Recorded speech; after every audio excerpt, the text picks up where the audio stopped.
Hello and welcome. My name is Jonas, welcoming you to our series of online microbiology classes. Well, if you're new to our channel and you like the contents of our video, kindly hit like and subscribe. And if you would like to be updated every single time that we're posting new contents, kindly hit the notification bell. Well, without further ado, we're gonna talk about health epidemiology.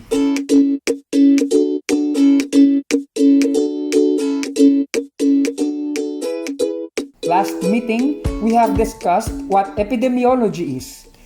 Sinabi natin that epidemiology basically gives us a picture in terms of the occurrences, determinants, as well as distribution of different factors related to health as well as diseases in a particular community. For this discussion, we will be narrowing down the scope of epidemiology to the healthcare setup, basically talking about the application of epidemiology in the healthcare. Thus, the definition of your health epidemiology, the study of occurrence, determinants, as well as distribution of health diseases within the healthcare setup. The primary drive of which is infection control.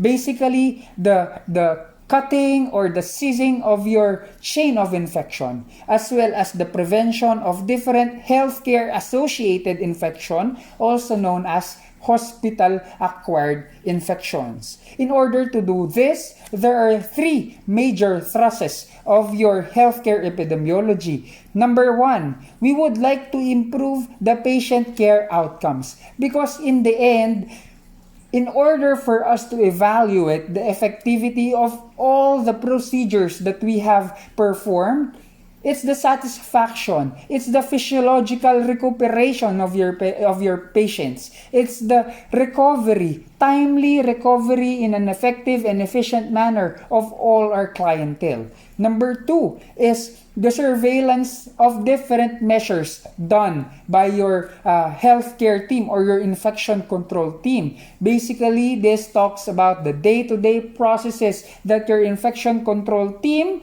implements in order to control infection within the healthcare setup. And lastly, risk reduction programs in order to prevent infection prior to it occurring within our health institution. In order to perform your risk reduction programs, there are several ways that your infection control team do in order to effectively carry out their task. Number one will be device and procedure management. Number two will be developing of different policies and protocols specifically made in order to control infection and its occurrence in our health institution. Number three is equipping, educating, as well as preparing our healthcare personnel to be more adept to the concept of health infection control, because most of the time not all members of the healthcare team are prepared or well equipped to these topics. And lastly, the assessment of all this prevention and control programs that were implemented. If they have adequately eliminated the reservoir, interrupted transmission of diseases, as well as protected the patient, the members of the healthcare team, as well as our visitors in our healthcare institution. Basically, going back to the main objective or primary goal of our health epidemiology, which is infection control. Now we differentiate two terms. Number one will be community-acquired infection, and number two will be hospital-acquired infection. When we talk about community-acquired infection, this pertains to all infection present prior to admission or during the time of admission, or even at the incubation phase during the time of admission. What are you talking about? Some patients might be admitted with the primary concern of infection. Therefore, before being admitted, they already have or there is already an existing case of infection. That means it's community acquired. Also, during admission time, there might be microorganisms already proliferating within the body. However, it is not yet manifesting through a pronounced disease manifestation. Ang tawag natin sa kanila, nasa incubation phase pa lang sila. And because of that, these are also considered community-acquired infection. These are infections that might develop during the admission. However, strictly speaking, or in a sense, your patients have acquired the pathogens even before they were admitted to your healthcare institution. That basically is community-acquired infection. Next is hospital-acquired infection. Every single infection that is not considered community-acquired is considered to be hospital-acquired. What do I mean by that? These are all infections that are not considered to be community-acquired, and also those infections that takes place 14 days after your discharge. Why do you consider 14 days after your discharge? Because several studies shows that an average of 2 weeks or 14 days is the incubation of different microorganisms. Now, if you have acquired a particular microorganism inside the health institution, it might take probably another 14 days or 2 weeks in order for it to undergo incubation period and finally causing different disease manifestation. Kaya kino-consider natin ang day of discharge plus 14 days. Every single infection that might happen during that period is considered to be hospital-acquired. Well, I have a sad story about hospital-acquired infection. This is a personal story. It's the story of my grandfather who was hospitalized back when I was a first-year nursing student. He was hospitalized primarily because of an episode of myocardial infarction or heart attack. However, during his hospitalization, he have acquired pneumonia lurking around the hospital setup. And well, to cut the long story short, he did not make it at the end of the hospitalization, dying from complications of pneumonia. So basically, he died from hospital-acquired pneumonia. Kaya nga, we need to understand another term related to your hospital-acquired pneumonia, which is basically your iatrogenic infection. Don't be confused what iatrogenic infection is and what hospital-acquired infection is, because iatrogenic infection is basically under the umbrella of your hospital-acquired infection. It's a type of HAI, wherein it is literally translated as treatment-induced or physician-induced, wherein several procedures,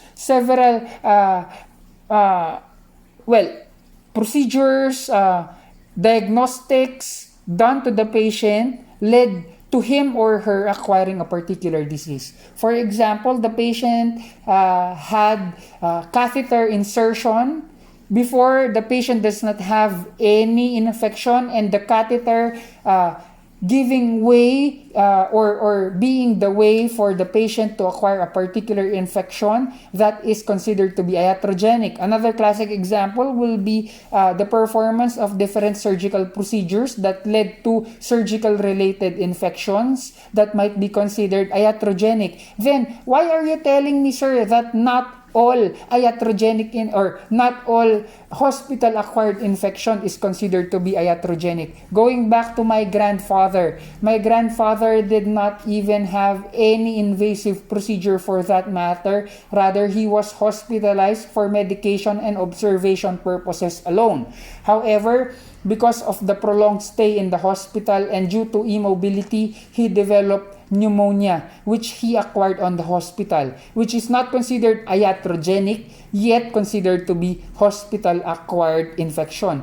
Specifically, hospital-acquired pneumonia. That's the basic difference of your hospital-acquired and your iatrogenic. So, a recap. Pag sinabi natin community-acquired, every single infection during the time of admission up till or those that are present already in the body and have incubated and manifested during the time of admission.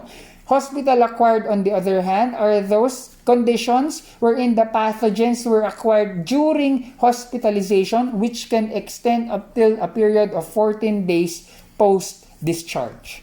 The following are your most common type of HAI according to the Center of Disease Control. Number 1 will be urinary tract infection. This is very common primarily for patients who had Foley catheter insertion. Foley catheter, as you can see in the picture, is, well, a tube-like structure that is inserted through the urethral opening, extending up till your bladder, for the purpose of emptying your bladder in probably a pouch or a container.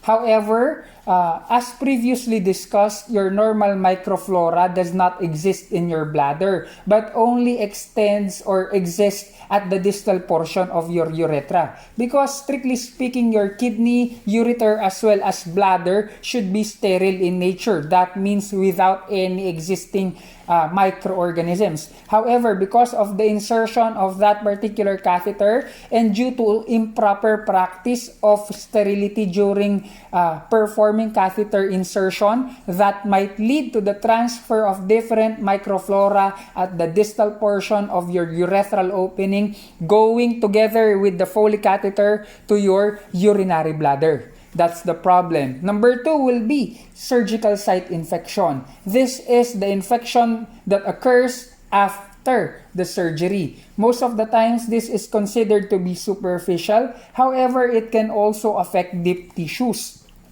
That's why it's very important for personnel that are considered to be part of your surgical team to understand effectively the concept of sterility as well as cleanliness, because these are two different things, especially in the OR, wherein sterility is strictly practiced. Later on, as we proceed with our discussion, we will be focusing more or tackling deeper the concept of your aseptic technique as well as sterility.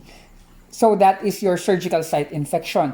Next is your lower respiratory tract infection. The very main reason, again, why my grandfather died a couple of years ago. Your lower respiratory tract infection, commonly manifested through pneumonia, is being rampant in different healthcare institutions, primarily with the performance of insertion of an artificial airway, such as through the process of intubation, wherein poor care of that foreign substance inserted through your larynx down to your respiratory system, improper care of which might lead to different proliferation of your normal microflora that is not supposed to be on that area. Ibig sabihin, nasa mouth lang probably, that because of the insertion of your endotracheal tube, they had the opportunity to migrate to a particular area which is already considered to be your lower respiratory tract, which according to our previous discussion is supposed to be sterile or wala dapat microorganism dyan. That's why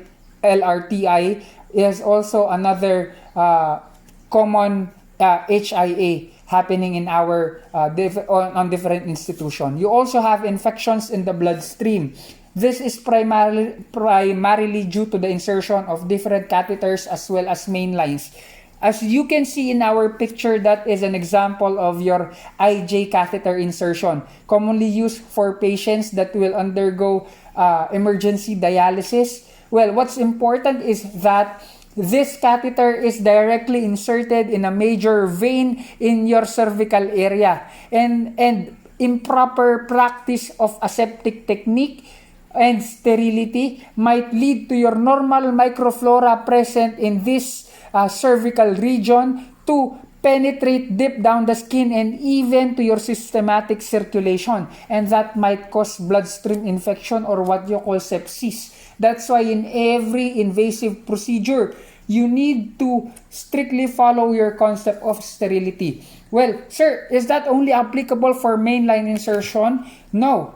Even in a simple IV catheter insertion, sa pagsiswero, inserting an intravenous line, you should also practice sterility and asepsis in order for you to prevent any development of blood-related infections, because you are directly accessing blood flow or your different blood vessels during that particular procedure. Kaya, you should always be strict in the performance of your invasive procedures such as your blood withdrawal, cannulation, and insertion of different catheter.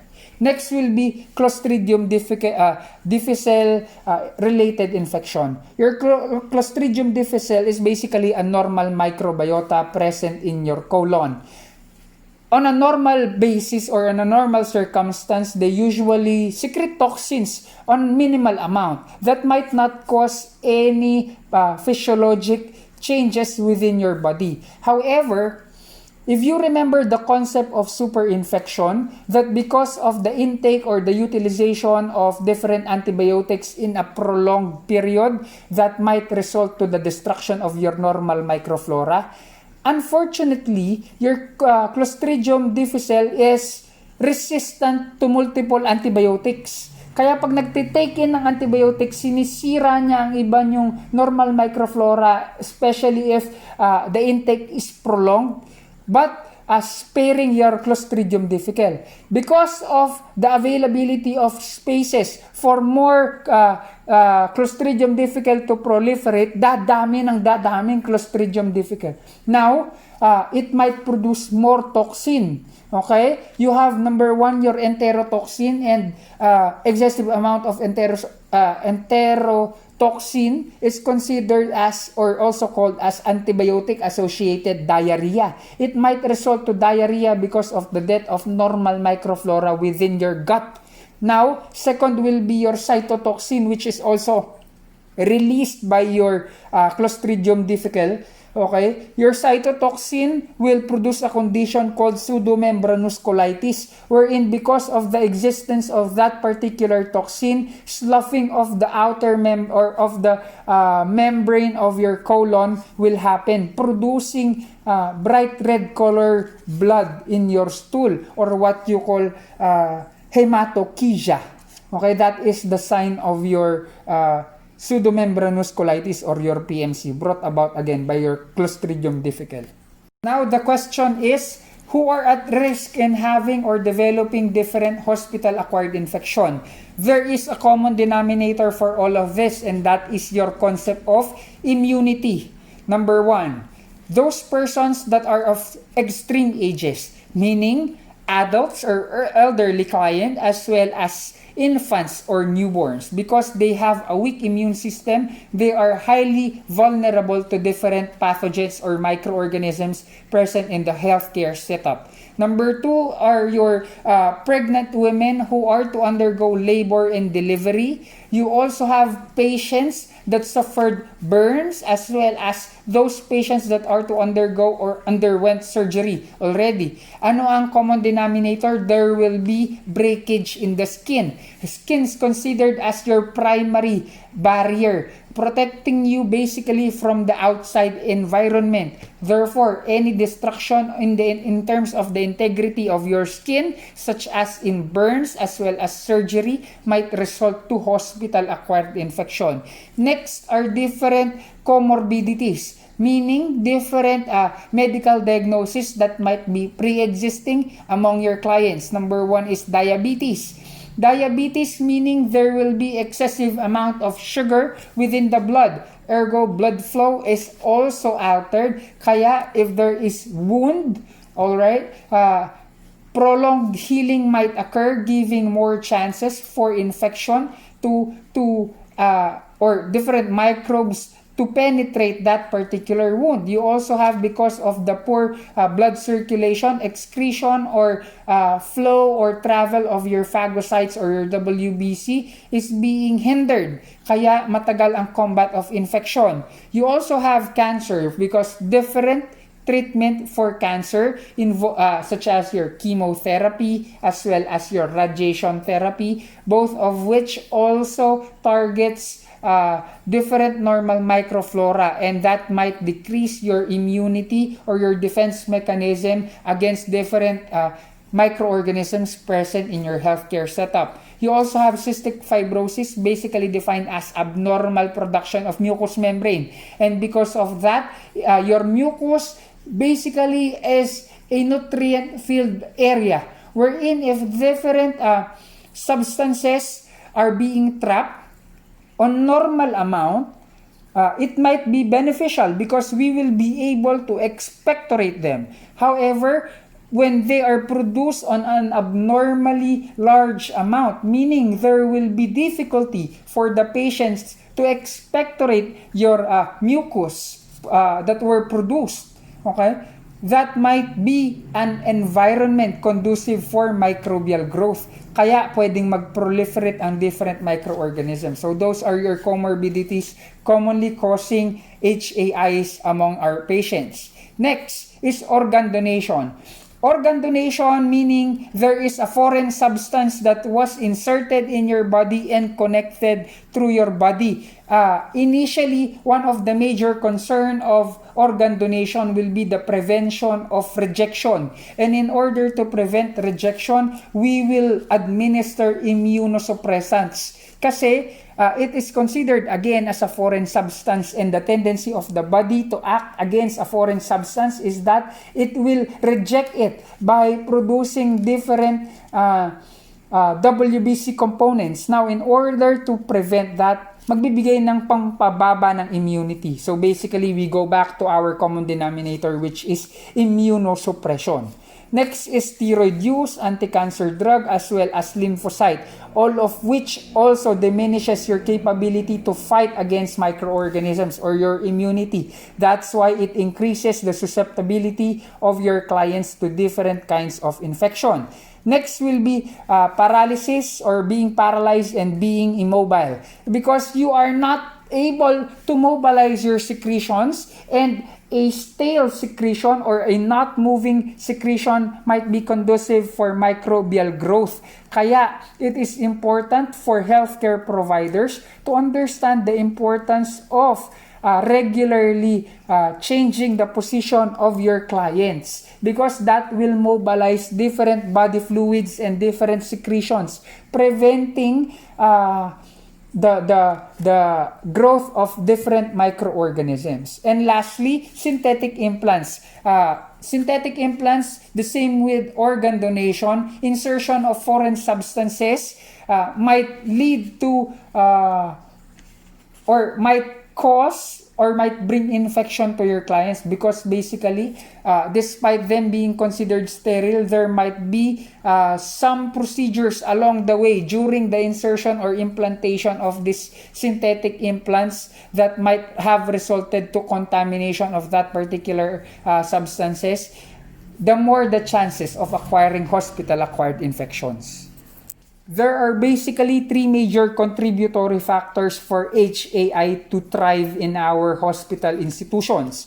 Number one is that there is an increase in the number of drug-resistant pathogens that before they can be combated with simple antibiotics. However, because of different mutations that took place, okay, drug-resistant microorganisms have been increasing in terms of number. Paano ba nangyayari to? Number one is because of indiscriminate use of antimicrobial agents. As what was explained during our previous discussion, improper prescription of antibiotics or unnecessary use of your antibiotics might cause microbial mutation as well.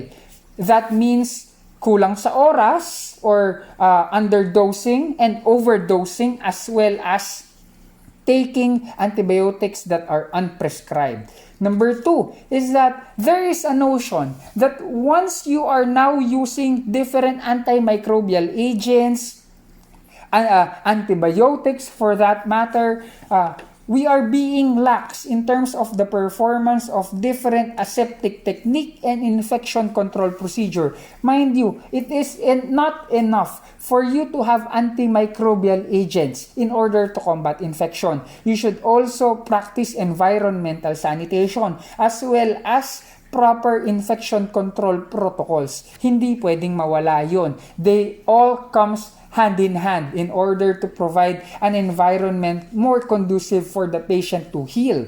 Next, factor number 2 will be your failure to follow infection control guidelines. Under this is there might be surgical procedures such as those that are complicated, organ transplantation, cardiac procedures that usually takes a longer period.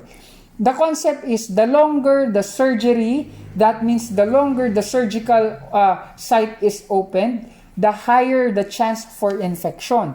Therefore, surgery must be done in a precise manner, efficient and effective, minimizing the time that your inner cavities are exposed to the outside environment. That's why that is one of the factors. Number 2, it's saddening to say that a fact still exists in our local healthcare setup that there is overcrowding in the hospital, especially now that it is the time of the pandemic. Maraming patients are sharing beds. Patients are not practicing optimum or prescribed distancing. That's why infection also is spread all throughout the healthcare institution because of overcrowding and shortage of staff. Next will be because of the number of patients going in our institutions, tendency is we will simply hire manpower without even considering their qualities. What I'm trying to say is we're employing different healthcare personnel that are somewhat not as trained as nurses to handle infection control.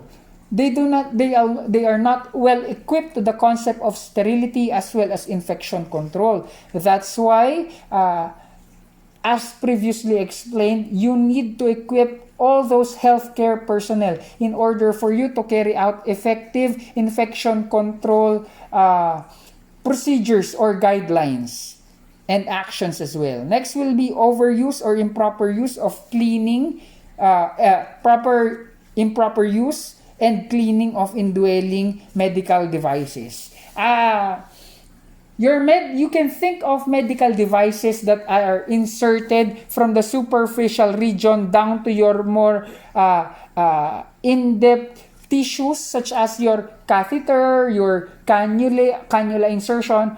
You can imagine that those substances or those devices are like super highways, providing a highway for different microorganisms from your skin to enter your body and spread systematically. Kaya if you have improper techniques, improper ways on how you clean and sanitize those areas, that might increase or it might highly increase the probability of contracting HAI. And factor number 3 will be the increase of immunocompromised patients. Increase in the number of patients using anti-inflammatory drugs, basically steroids, that might suppress their immune system. You also have treatments such as radiation, chemotherapy, as well as anti-lymphocyte serum. Again, the primary way to reduce infection or HAI for that matter is strict compliance to infection control. Okay? And the single most effective way in order for healthcare providers to promote breakage of your chain of infection is basically hand washing.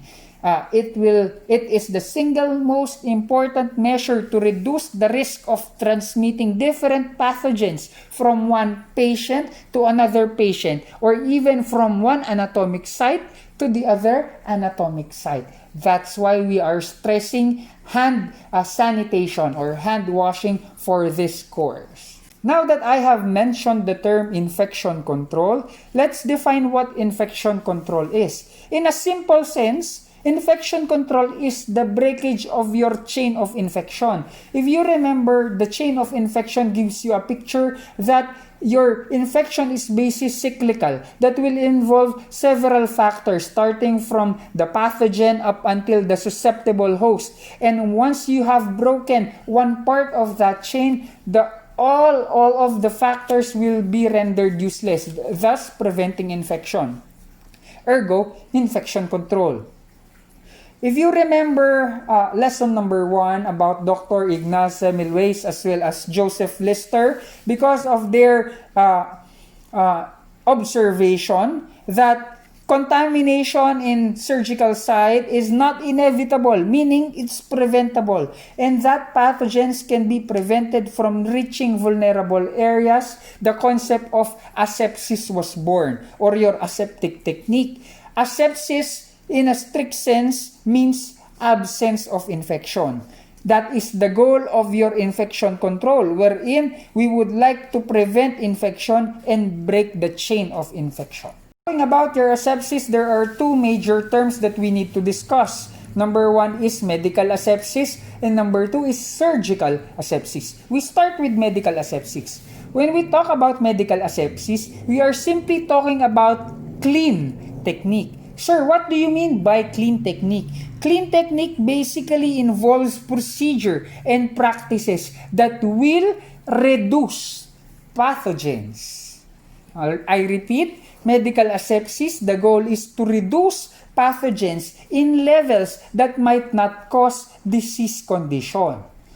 Meaning, you are not completely obliterating pathogens. Moreover, you are not completely excluding or eradicating all microorganisms, but rather keeping them at a minimum level enough not to cause infection. This is where the process of disinfection comes to play, wherein we would like to eliminate most pathogens present in different areas. We are utilizing several disinfectants, and it might be classified as high level, wherein it kills most or all microbes. However, it does not have the ability to eradicate bacterial endospores. Yun yung high level. Intermediate level, on the other hand, might kill different types of bacteria as well as viruses, even those that are considered to be hard to kill, such as your mycobacteria. However, it's at times spares several bacteria as well as bacterial endospores. That's why it's a lower level disinfectant. Kasi not all bacteria are being killed. It spares some, particularly those that will have, again, bacterial endospores. Next is your low-level disinfectants, which basically kills most vegetative bacteria as well as fungi and some viruses. And it does not, by all means, kills bacterial endospores. Diyan papasok ang qualification of your different instruments and items used for your patients. You have your Spalding system, which basically classified items as critical, semi-critical, as well as non-critical. Depending on the classification of the item, you will employ several disinfection practices or even sterilization practices. Start tayo sa critical items. Critical items are items that confer high risk for infection if contaminated by any microbes. These are basically instruments that are being inserted through the body, having contact to our inner cavities. Instruments that are inserted in sterile areas, such as you have your catheters. Foley catheters is an example. Your IJ catheter is an example. Even your cannula is an example. So all of those should be used in a sterile manner. Meaning, you are to purchase them sterile. You are to use them sterile. You also have different surgical instruments. However, most of the surgical instruments are not disposable or are not one use only. Therefore, it is advised for it to undergo sterilization process because it is considered as a critical item. These are items that are supposed to be purchased sterile or used sterile. Okay? Several sterilization processes were presented on our previous discussions. However, all you need to understand is critical item should be sterile. Number 2, you have semi-critical items. These are items that comes in contact with the different mucosal openings or mucous membranes of the body that will require high level of disinfection.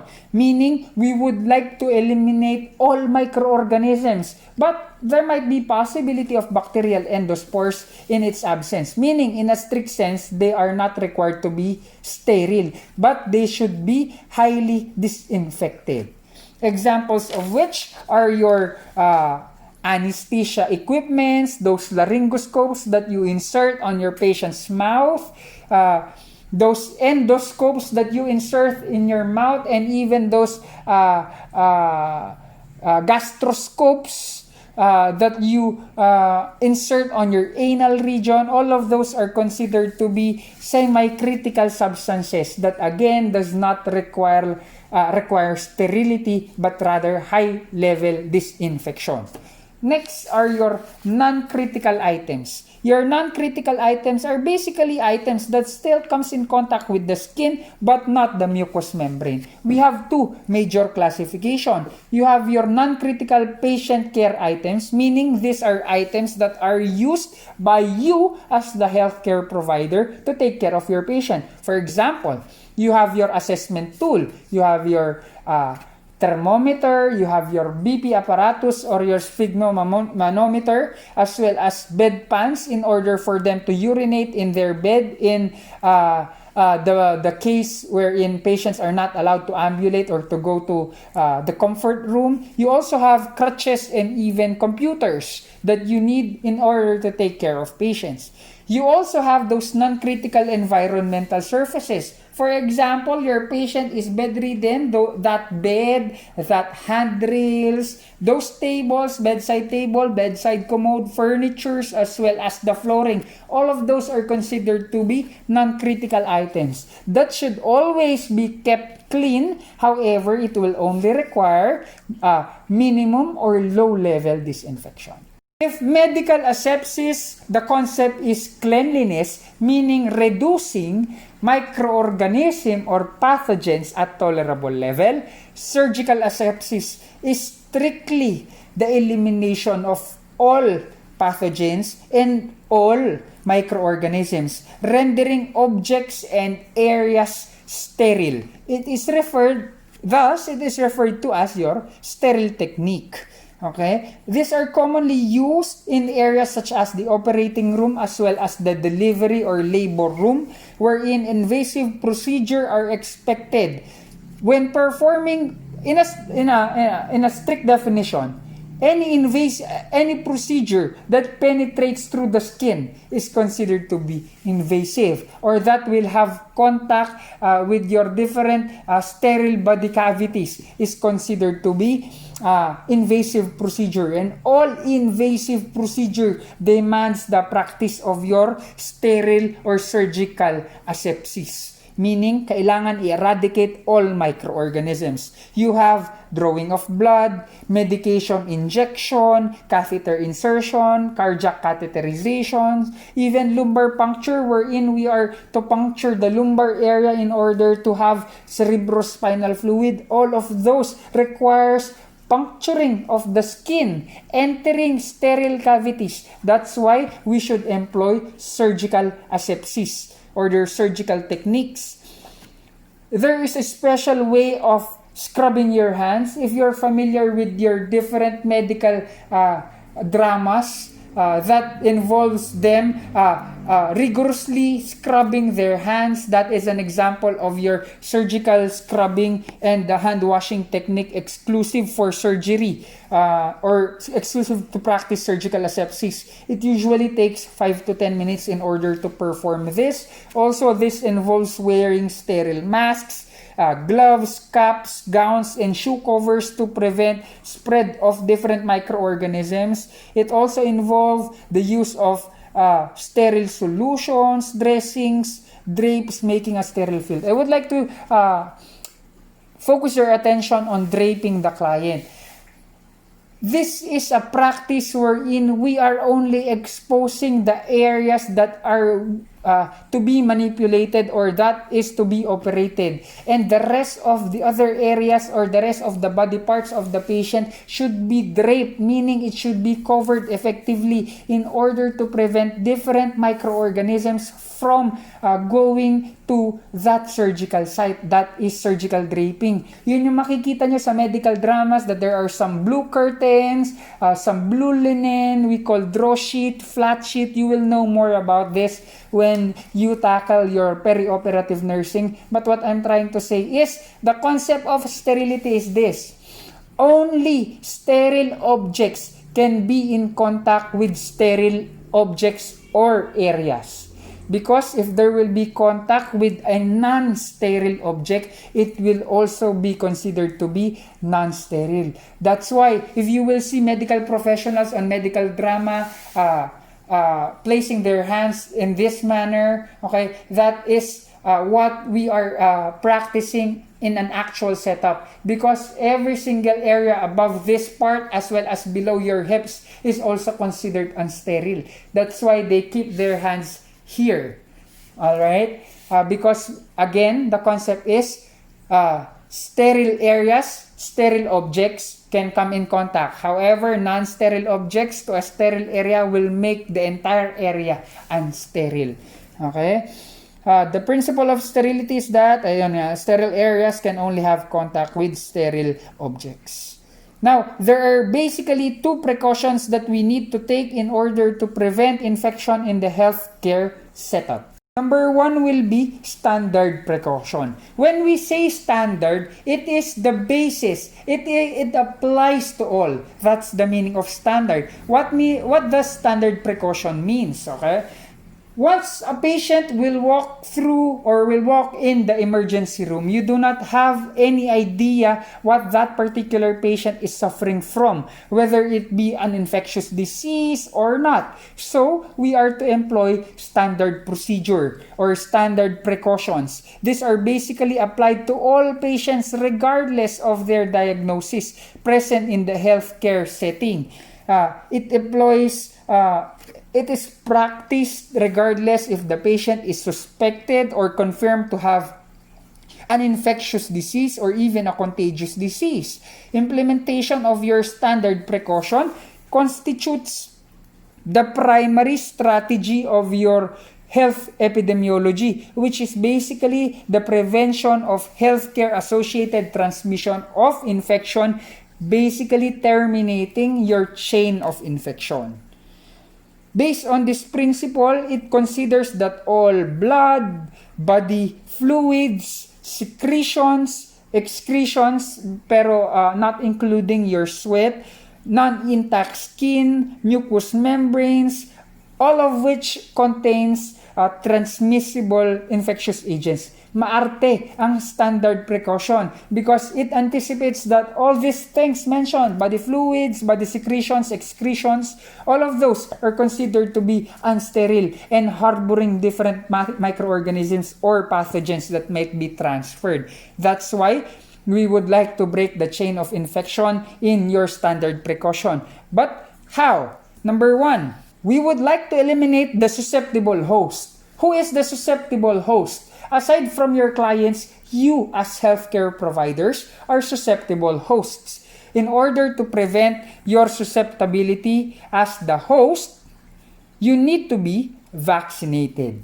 To the guidelines that was established by your Center for Disease Control and Prevention, the following diseases or the following vaccines should be available and administered to all healthcare professionals. Number one, hepatitis B vaccine. You have your influenza vaccine. Well, a special attention to your influenza vaccine. Your influenza or the influenza virus. Every single time or every single season, probably yearly, they mutate. That's why you need to have an updated influenza booster shots in order to somewhat accommodate or to combat the mutated influenza virus. Hindi ibig sabihin that you have an influenza vaccine once, that will be enough to protect you all throughout your lifetime. No, because influenza virus mutates. Thus, your influenza vaccine should be updated. Number 3 is your mumps, measles, as well as rubella vaccine, which is usually administered during your childhood years. Kaya, one of the requirements in order for you to be employed in a particular health institution is that you have had this MMR vaccine. And lastly, you have your varicella zoster live vaccine in order to prevent chickenpox or any varicella zoster related infections.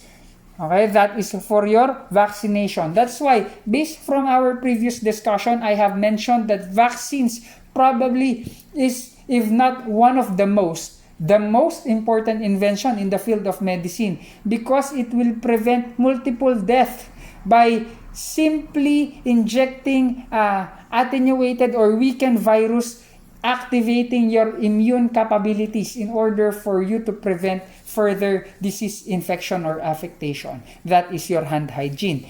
Number 2, balik tayo sa single most important way in preventing infection or transmission of different pathogens, and that is ang walang kamatayang hand hygiene, the most basic technique to prevent and control infection. It was found out by different studies that your hands are the most common sources of pathogens in the healthcare setup. That's why you need to practice proper hand washing every single time. But when are you to actually perform hand hygiene? Number 1, in between patient contacts, meaning from having a nurse-patient interaction from patient A, then before going to patient B. That's why you need to perform hand hygiene before entering the patient's room and after having a patient interaction. That's number 1. Number 2, sir, can I perform hand hygiene during performing different procedures? Yes. For example, you have cleaned an indwelling catheter that has blood discharges as well as, pus or dead skin tissues. After cleaning this area, you also need to clean the, for example, the patient has a colostomy opening, meaning there is an artificial exit of your fecal material. Before you clean the colostomy area, you need to first perform hand hygiene. Well, for those procedures, you are also doing your gloving. That's why discard your gloves, then immediately hand wash, then put on another glove in order to proceed to your next procedure that you're about to do. So that is in between tasks and procedures. Next, make sure that you are to wash your hands or change gloves after touching blood, body fluids, secretions, excretions, as well as every single contaminated objects such as your linens, your draperies, you have your surgical gowns as well as patient gowns. Also, it doesn't warrant you that if you're wearing gloves, you are not to perform hand hygiene. It's always that if you are to discard your gloves, perform hand hygiene, because you might not have noticed that there might be micro tearing on your gloves that led to microorganisms going through your hands. Despite you having a physical barrier in the form of your gloves, kailangan mo pa rin maghugas ng kamay. Next, there are different types of soaps. I have watched several hand washing videos from my students that have utilized bar soap. Bar soap is not advised in healthcare setup because bar soaps might promote cross-contamination. Kasi ginamit ng isa yung soap, that does not warrant that your microorganisms from your hands weren't transferred on that soap and another person will use the bar soap. That's why if you will have a tour in different healthcare institutions, we will have hospital-grade antibacterial soaps that are liquid in nature in order to prevent cross-contamination. However, for routine hand washing, non-bacterial soaps might work. However, for performing different procedures, especially those that involve contact with different body fluids, hospital-grade antibacterial soaps are required.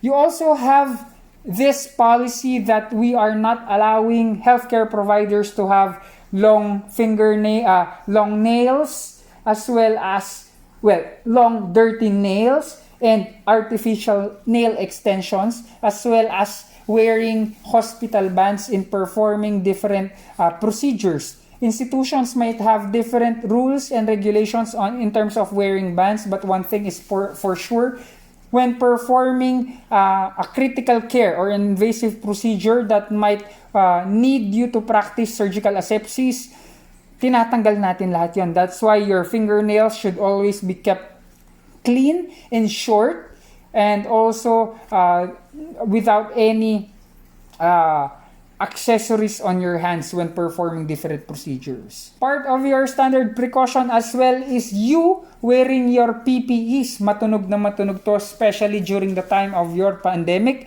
Your PPE stands for personal protective equipment. This will protect you as the healthcare professional from different pathogens and different bodily secretions from your patients. Number one, you have your gloves. You are to wear gloves if you are anticipating direct contact with blood, other body fluids, mucous membranes, wounds, or even surgical sites pag pupunta ka sa pasyente mo. Having contact with patients with known diseases that can be transferred through contact transmission, kailangan mo rin gumamit ng gloves. Also, when you are handling different objects that are contaminated, that includes linens, equipments, instruments, as well as the handling environment that are contaminated with, different excretions, you are to use your gloves. Gloves can be changed before going, or should be changed before going to the other patient, or you, again, as per previously explained a while ago, after doing a certain procedure, you can unglove already before proceeding to a different procedure on the same patient. That will prevent cross-contamination or transferring pathogens from one anatomical site to another anatomical area. Next will be your gown. Your gown basically protects the other areas aside from your hands, such as your upper extremities, your trunk, and your clothes from being soaked by different body fluids. This is to protect healthcare workers from contamination of their clothing with blood, body fluids, as well as other potentially infectious materials. Usually, it is being worn when it is expected that there will be splashing, contact with blood, and body fluids are being anticipated. Palaging nagsusuot ng ganito. Isolated gown should be removed before leaving the patient's room in order to prevent contamination of that area. Why? For example, I am doing a procedure and I am wearing my gown, my isolation gown. The patient had blood, exudates, splashing all over my gown. Now, I will go outside of the room still wearing my gown. That means you're promoting infection because you're actually harboring different microorganisms in your body. That's why prior to exiting the patient's room where that pathogen originated, make sure that you are to dispose your gown. And mind you, there is a proper way of disposing your surgical gown or your isolation gown. Since the outer surface have had contact with your patient, that means it is considered to be dirty, and only dirty areas can have contact with dirty areas. That means you cannot grab your isolation gown from the inside, because the inside portion or that portion that is in contact with your clothes is considered to be clean, and you will promote cross-contamination if you practice discarding of your surgical gowns in an ineffective manner. That's why there is a science and an art on removing your surgical gowns or your isolation gowns for that matter. Next, you have your masks as well as respirators. These are worn by healthcare professionals to protect themselves from possible contact from different infectious particles from the patient.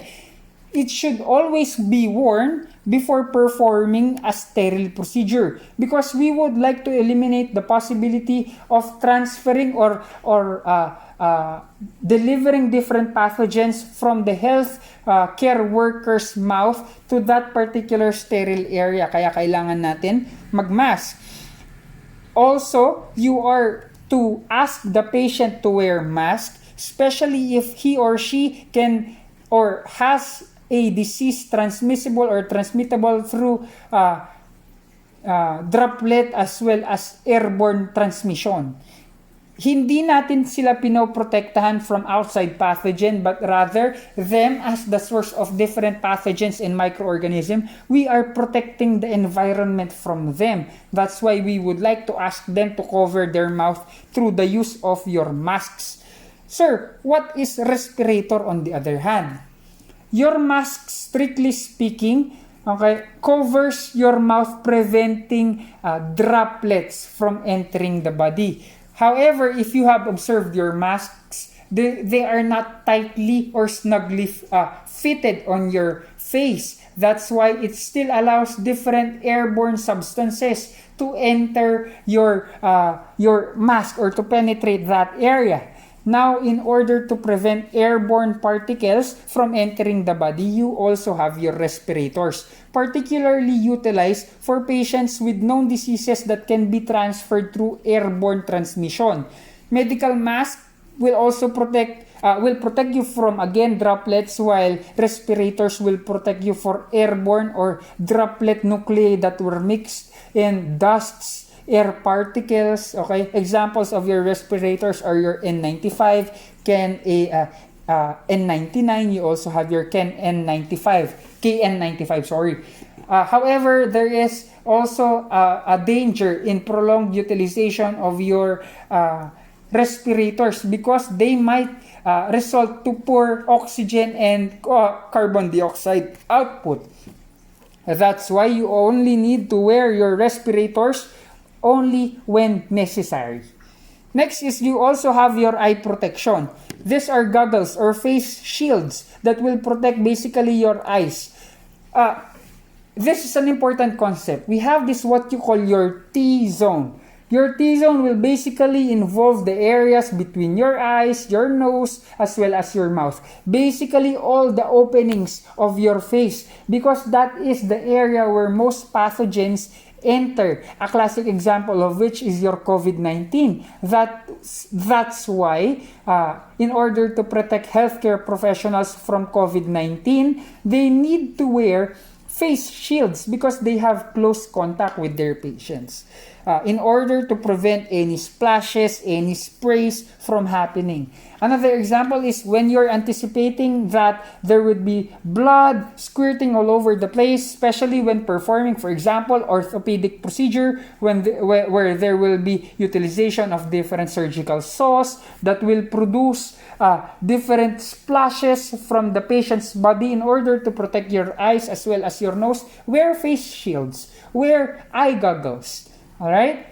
That's why this particular presentation is a tribute to all healthcare professionals out there. It is not easy, especially during the time of pandemic, to have or to be fully equipped with your PPEs. Number one is the concept of availability of these PPEs, and number two is the technique and the sacrifice.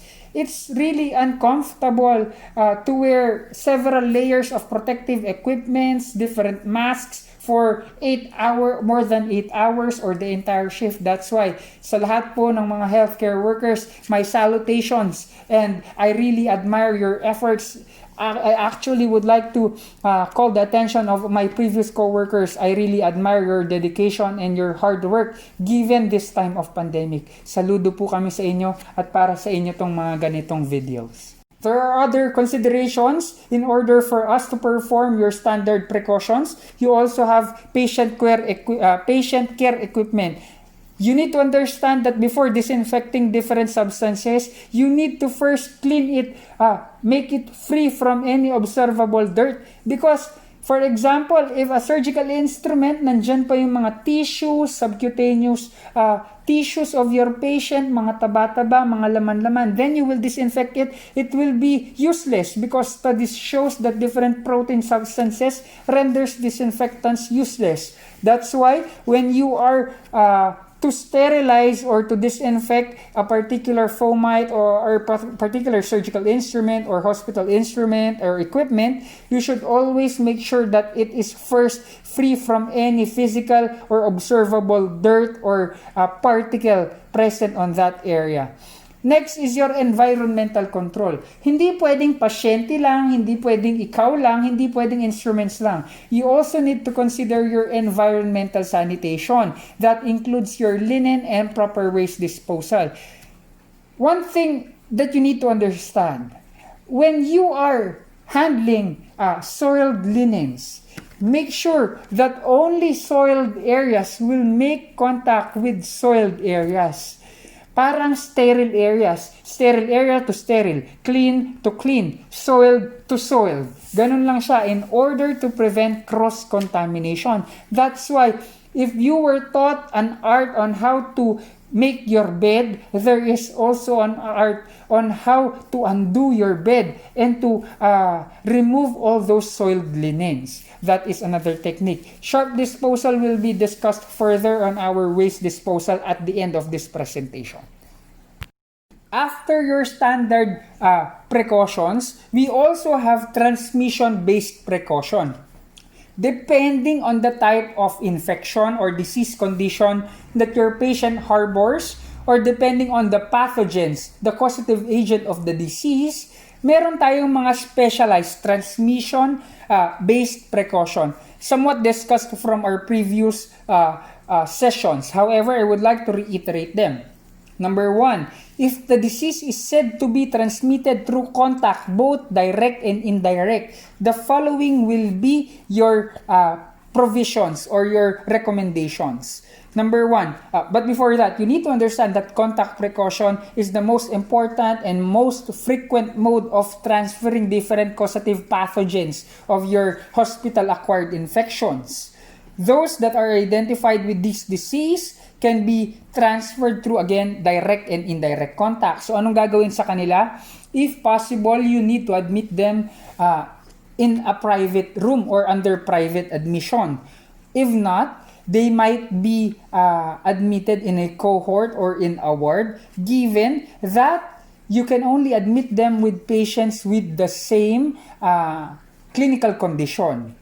Okay? Next, when having patient contact, nurse to patient contact, you always need to wear gloves. Wearing gloves upon entering the room, then changing gloves in between procedures, and finally, discarding gloves upon exiting the room, then immediately performing hand hygiene.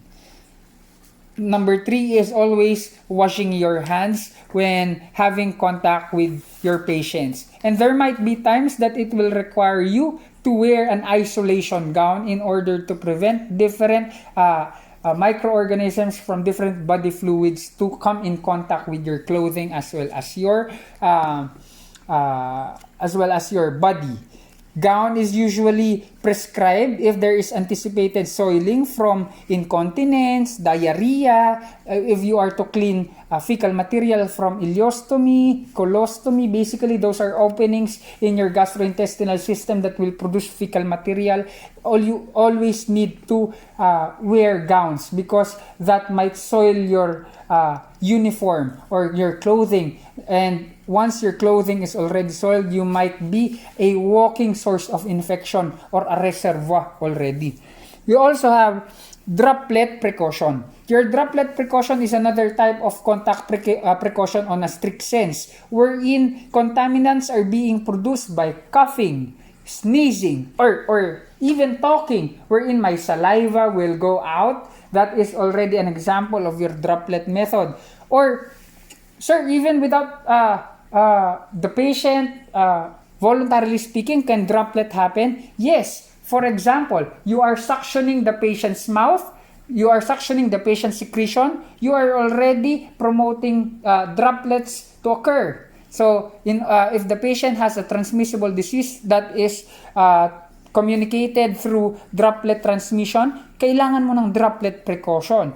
Also, when performing intubation, that might require droplet precaution. What do you need to prescribe or what are the recommendations for your droplet precaution? Number 1, If possible, again, you need to advise the patient to be admitted in a private room. Or if not, okay, you can have it in a ward or in a cohort, given that each patient should have curtains. And number 2, at least have a distance of 1 to 2 meters apart para hindi magkaroon ng passing of your droplet. Mind you, droplet precaution, despite them being minute in nature, they are considered to be large for air particles to carry them. Dahil malaki sila, mabigat sila, they usually suspend on different on floorings, on different tables, inanimate objects.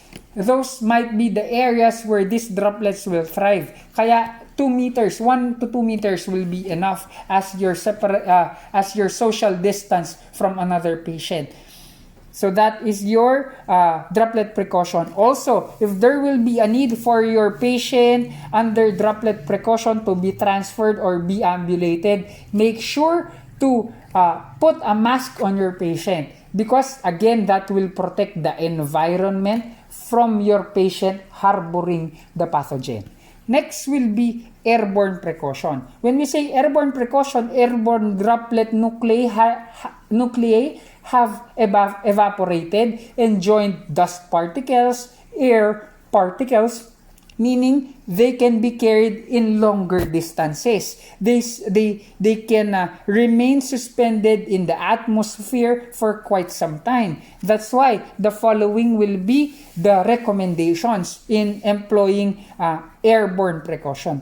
Number 1, they should be strictly admitted in a private under private admission, wherein their room should have a hepatitis filter and under negative HEPA filter it's HEPA filter as well as negative pressure. What do you mean by negative pressure?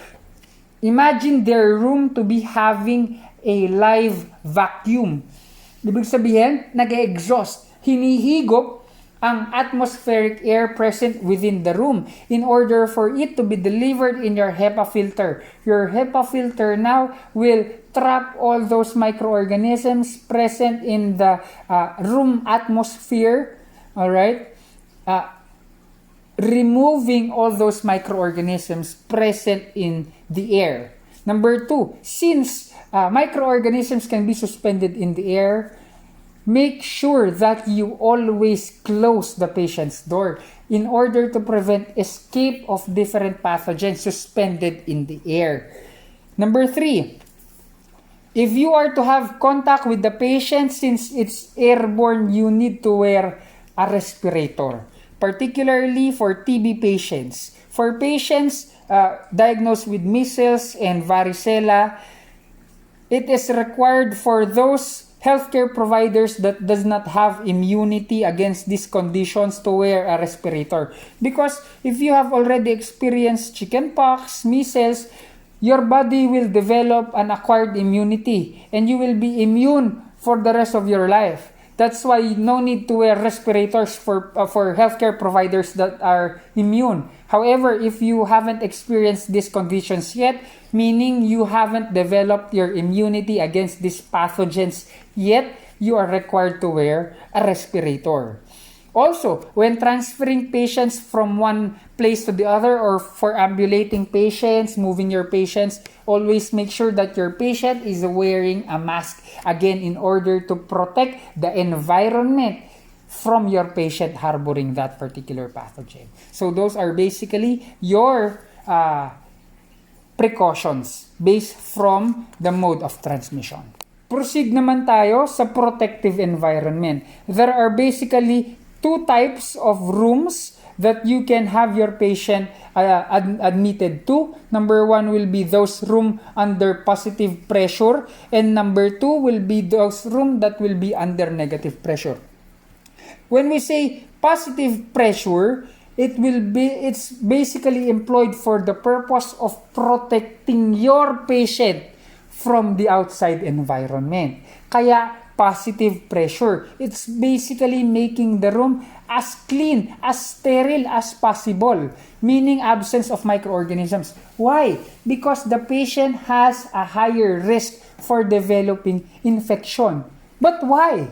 Number one, they might be immunocompromised. For example, the patient had radiation therapy, the patient had series of chemotherapy, the patient had anti-inflammatory continuous administration of an anti-inflammatory that might predispose your client to be immunocompromised, highly vulnerable to infection. They might need positive pressure. We will protect them from your outside environment. Another example, your patient suffered from major burns that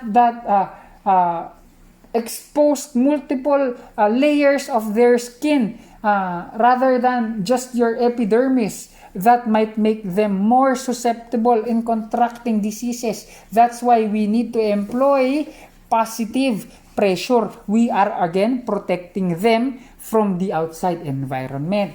Negative pressure, on the other hand, was explained a while ago. Negative pressure is where we are now protecting the environment from your patient. Meaning, we would not like for the pathogens present in your patient's room to escape the room. Thus, we are employing negative pressure. We are sucking in all those microorganisms present in the room for it not to escape the room, causing further cross-contamination. However, for patients that are not considered to be infectious or immunocompromised, for that matter, we can simply administer them to normal rooms with normal atmospheric pressure kasi wala naman silang special consideration.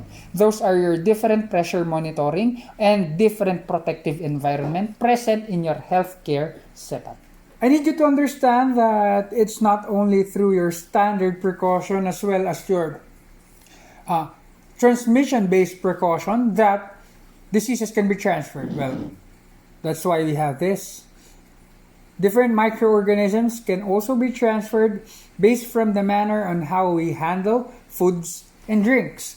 That's why you need to understand the proper ways on how to make your food more safe for your clients. Number one, you need to only use high quality, fresh foods in order to prevent any contamination of that particular ingredient, promoting or harboring different pathogens that might cause disease to your patient. Number two, properly refrigerating and storing food. I have watched a particular video, I think that's Restaurant Impossible, wherein that particular restaurant does not have a proper refrigerating machine. Therefore, almost all their meats are already rotting even before someone consumes or even cook them. That's a big no-no. Next is proper washing, preparing, cooking food, as well as disposing uneaten food. We are not serving uneaten food or food from previous batches to our patients because that might harbor different microorganisms causing different conditions, particularly those that are related to your gastrointestinal system.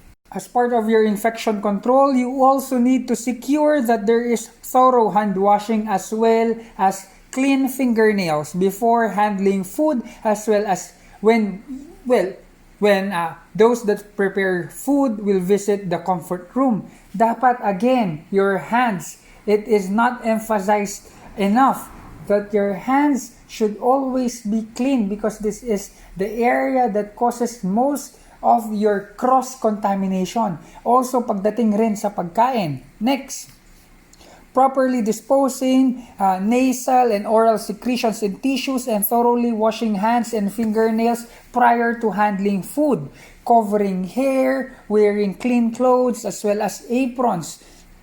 Because all of this might contribute or might even fall to the food that you're preparing, causing different pathogens living all throughout our body, infecting the food that we're about to serve. That might also contribute to different hospital-acquired infections. Also, you always need or you all should examine your kitchen workers in terms of their current health status for any possibility of an existing infectious condition that might jeopardize the preparation of the food. Next, will be prohibiting anyone with respiratory or GI disease to participate in that particular area of the hospital, because all this, your respiratory output and those that might you might have frequent defecation that might jeopardize, that might make the food that you're preparing contaminated. Okay? Next is keeping your cooking materials, your serving materials, your plates, your spoons always clean. That's why you should somewhat perform autoclaving, wherein you are subjecting all these utensils under a temperature approximately 80 degrees Celsius. Aside from handling food, you also handle different substances or different equipments for this matter. You have your fomites. Your fomites, based from our previous discussion, is any inanimate object that has contact with the patient. Example of which is your linens, you have your thermometer, you have your BP apparatus, you have your stethoscopes. Mind you guys, stethoscopes are also one of the most common sources of different pathogens. Okay? That's why don't go around the hospital simply modeling your very nice stethoscope, because that stethoscope, the moment it had contact with your patient, that is already considered unclean or dirty. That's why always need to handle them properly. But how? Number one, as much as possible, you use disposable or one-time use only equipments and supplies. If not possible, make sure to disinfect or sterilize equipment as soon as possible for after using them, in order for them to be reused again after the sterilization process. Also, you are to use individual equipment for one patient. That's why, for example, you have 3 patients. For patient A, your patient A will have his own or her own thermometer that you will not use to patient B, because that will be another source of cross-contamination. That's why use individual equipment for each patient. Talking about thermometers, depending on the type of thermometer that you are utilizing, there are different recommendations by the manufacturers on how you are to dispose them once you're finished using them. Kindly abide to those ways on how they are to dispose these kinds of instruments. Also, as previously mentioned, example of your fomites are your linens, your draperies. You have your bedpans, urinals. When utilizing your bedpans and urinals, for example, after the patient have defecated or urinated, it's not enough to flush them with water. Rather, flush them with hot water and store them in a clean cabinet in between uses in order to eliminate microorganisms that came with your urine. Also, for bed linens and draperies, always make sure that soiled clothing should be placed in bags without having contact to those clean environment, preventing cross-contamination. Again, going back to the art of undoing your bed, because only soiled areas should be in contact with soiled areas to prevent cross-contamination. And make sure that when you are to dispose them, you are not dragging them through the flooring, your bag is open, because that might also contribute to cross-contamination. Now we go to your medical waste disposal. When we talk about medical waste disposal, you need to understand that our receptacles are specially manufactured, that they should be leak-proof, or they should not be easily broken or be torn apart. Also, it should be maintained as sanitary as possible. All the sweepings, solid and liquid waste, refuses, garbages, they always should be removed, avoiding prolonged stay in the healthcare setup, because all this might be possible reservoir for your microbial growth. Hindi pwedeng antayin muna nating dumami yung kalat before we dispose it. No. The moment that you have something considered to be a waste or a refuse, garbage, you need to dispose them right away and never let them stay on that particular area for a long time in order to prevent culture of different microorganisms. Also, medical facility should have different infection control program on how to handle and properly dispose potentially contaminated objects. I have here in our PowerPoint standard protocols on how you are to dispose different waste products. This might vary per institution, however, globally this is what is being practiced. For green beans, you are to put there general waste as well as perishables. That includes kitchen waste, paper, tissues, water bottles, as well as cans. On your red bin, on the other hand, that is where you place infected plastics such as syringes, gloves, as well as plastic wastes. Yellow naman means infected waste. That will include soiled linens, those wound dressings, laboratory waste, expired or discarded medicine. Lahat yun sa yellow because they are infectious by nature. Next will be color blue. That will be indicated for glasswares, those that can be broken. Example of which are your vials, your ampules, in order to prevent injury. These are puncture proof. I repeat, lahat to puncture proof in order to prevent injury. Also for sharps, you have a special container, a puncture-proof container that will only be needed or be indicated for sharps such as needles, blades, surgical blades, all those things that might cause pricking in order to prevent needle prick injury. Depending on the type of waste that you are producing, there will be several ways on how you are to treat these garbages, and that will be the responsibility of your treatment facility.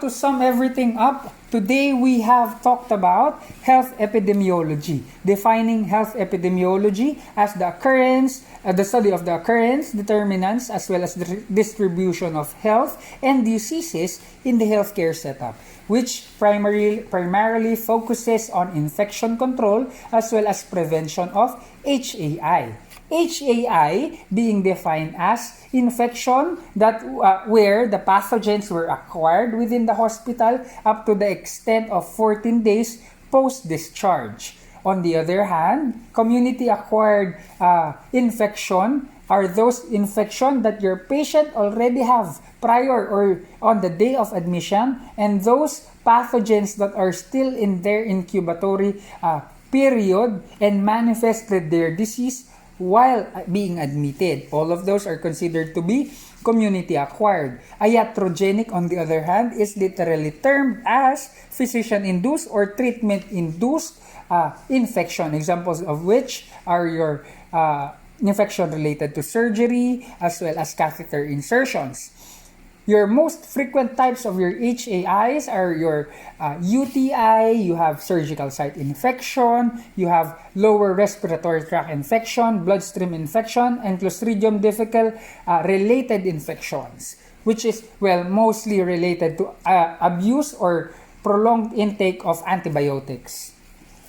And we have also identified different people or different individuals who have a higher chance in acquiring HAI, which warrants extra precaution or protection. Also, we have discussed the concept of infection control, highlighting different principles of both medical asepsis, aka clean technique, as well as surgical asepsis, also known as surgical technique. Also, we have classified different disinfectants, whether it be high level, intermediate level, as well as low level, and where can they be used in terms of item classification. You have critical items, semi-critical items, as well as non-critical items. Pag sinabi nating high-level disinfectant, all microbes but not the spores. Pag sinabi nating intermediate, it might kill most of your microorganisms but definitely not your bacterial spores. Your low level will kill some given a prolonged exposure, approximately within 10 minutes of exposure to that particular disinfectant. You have your critical items, those items that are utilized for invasive procedures, those that have contact with sterile environment.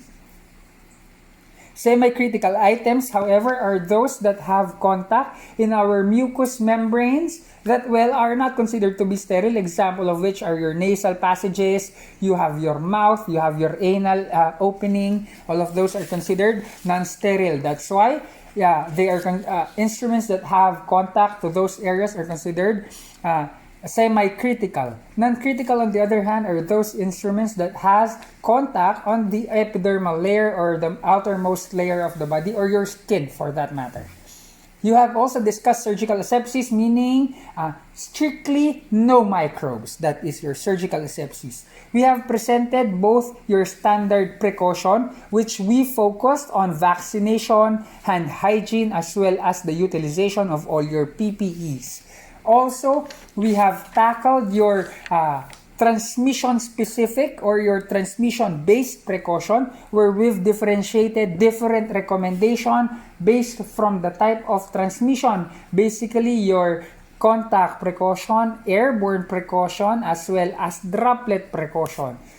Then, we have emphasized that also handling food and water sources are important consideration for us healthcare professionals in order to prevent spread of infection. And to cap the discussion, we've finished our session for today by explaining or by tackling the different ways on how we are to segregate our hospital wastes and how to dispose them according to their type.